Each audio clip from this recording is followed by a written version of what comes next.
Prezados amigos, fiéis seguidores do canal Professor Rico Guimarães, o canal que contribui com o processo de desalienação popular.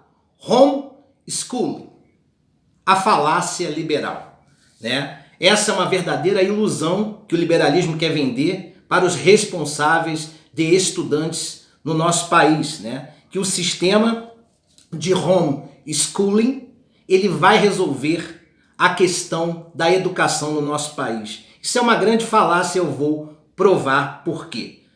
Antes eu vou pedir para você que já é inscrito no canal, que dê um like para ajudar na recomendação do vídeo para toda a audiência do YouTube. E você que ainda não é inscrito, assiste o vídeo até o final e se achar que ele merece um like, eu vou ficar imensamente agradecido. Pois bem, a homeschooling é um sistema relacionado ao ensino em casa por parte dos responsáveis. Ou seja, a criança e o jovem, eles estudam junto com os pais ou os seus responsáveis, né? Então o sistema de homeschooling já é uma realidade nos Estados Unidos e eles querem incutir a cultura da homeschooling no Brasil, dizendo que os pais são capazes de educar os seus filhos no nosso país e que a educação seria muito mais salutar tendo os pais como responsáveis por ela, o que é uma grande falácia, tá? Eu, como professor, preciso me manifestar contra essa idiotice, porque o sistema de homeschooling, num país de primeiro mundo, você ainda consegue, dependendo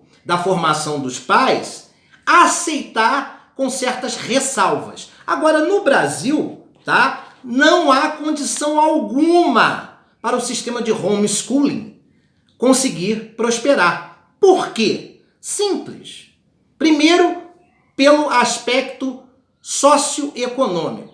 Muitos pais não teriam condições de acompanhar os seus filhos, né, porque são trabalhadores, porque precisam estar o dia inteiro fora de casa. Então, quem vai acompanhar a evolução intelectual dos filhos por um sistema de homeschooling? Esses pais, em sua maioria trabalhadores, não terão essa condição, ok? Outra questão também, mesmo no que concerne a pais escolarizados. Qual é a formação desses pais, né, da mãe e do pai? Eles são da área pedagógica, eles são da área da educação, eles têm formação em alguma área relacionada às disciplinas do currículo basilar de educação no nosso país. O pai é formado em história, em geografia, a mãe é formada em matemática, em física, em ciências biológicas, porque os pais precisam ter formação consonante ao magistério para que possam ter um mínimo de credibilidade para desenvolver a educação dos filhos. E aí o sistema de homeschooling fica prejudicado, porque o Brasil não tem essa cultura, teria que ser processual, e mesmo os pais mais escolarizados, de maior poder aquisitivo, mesmo que um deles pudesse estar em casa disponível para educar seus filhos, esses não teriam condições porque não têm formação pedagógica. E é importante ter a formação pedagógica, por menor que ela seja, porque você tem que aprender a avaliar o processo de evolução intelectual da criança e do jovem, ok? Então esses pais, eles no aspecto pedagógico não teriam base para isso, não importa se o pai é um grande advogado, né? Ele teria que trabalhar, mas vamos imaginar que ele organizasse uma parte do dia para educar seus filhos, certo? A mãe, de repente, é uma psicóloga, tá? É uma área que é importante, inclusive, para promover a educação. Mas será que eles teriam base pedagógica para ensinar seus filhos? Não basta a base intelectual da disciplina, não basta ser um historiador se você não tiver uma base pedagógica. Eu sou historiador e sou professor de história porque eu não sou só bacharel, eu também sou licenciado, então eu sou professor. E mesmo que os dois pais sejam professores, será que os dois pais vão conseguir se formar cada um em 4 ou 5 áreas do conhecimento? Então isso daí não seria uma falácia, gente? Uma história para boi dormir? Quer dizer, não adianta nada, eu sou formado em história, eu, por exemplo, teria condições, tendo um filho ou uma filha, de educar, dando aula de história, que é a minha formação original, geografia, filosofia e sociologia, que são disciplinas que eu sou habilitado. Está resolvido o problema das humanas.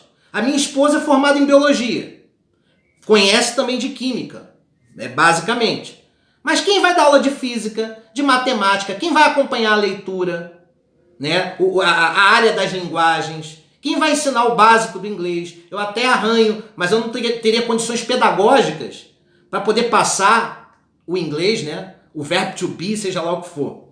Não teria condições. Então ficaria um processo de educação deficitário, ok?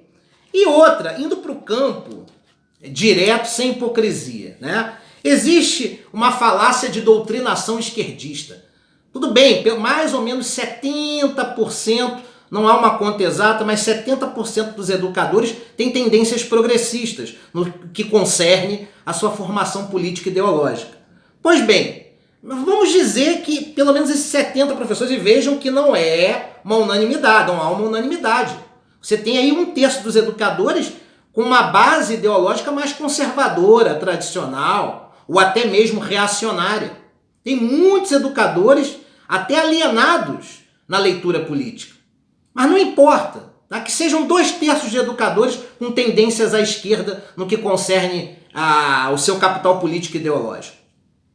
Se nós realmente quiséssemos doutrinar os alunos, se nós tivéssemos condições para isso, tanto estruturais quanto, né, de trabalho dentro da sala de aula, vocês acham que os alunos seriam tão alienados como são? Vocês acham que os alunos não teriam uma leitura política mais saudável do processo? Vocês acham que os alunos seriam tão acríticos como são, né? Sem apreço em sair das suas condições, né?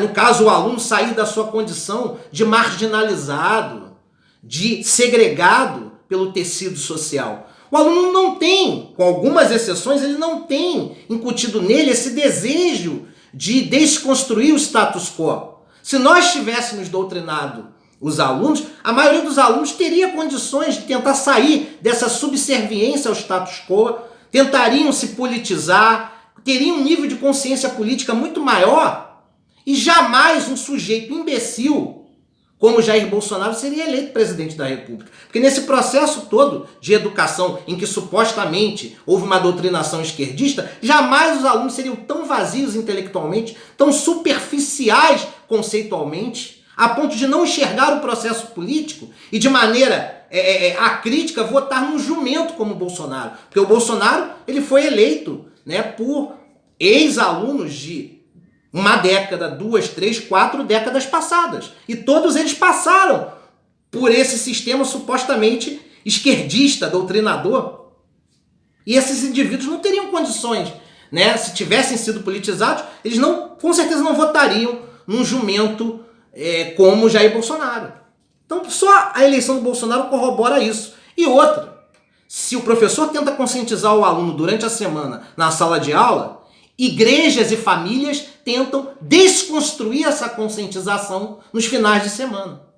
Então, com certeza, se nós temos hoje, né, uma realidade política reacionária, agradeçam a essas famílias e igrejas que prestam de serviço tentando desconstruir o mínimo de base política que é necessária para que os alunos tenham na hora de saber escolher os seus representantes. E quando eu falo em base política, eu não estou falando em base ideológica. Eu estou falando no mínimo que ele deve saber para não sacralizar um político e não ser feito de massa de manobra por ele. Um abraço a todos.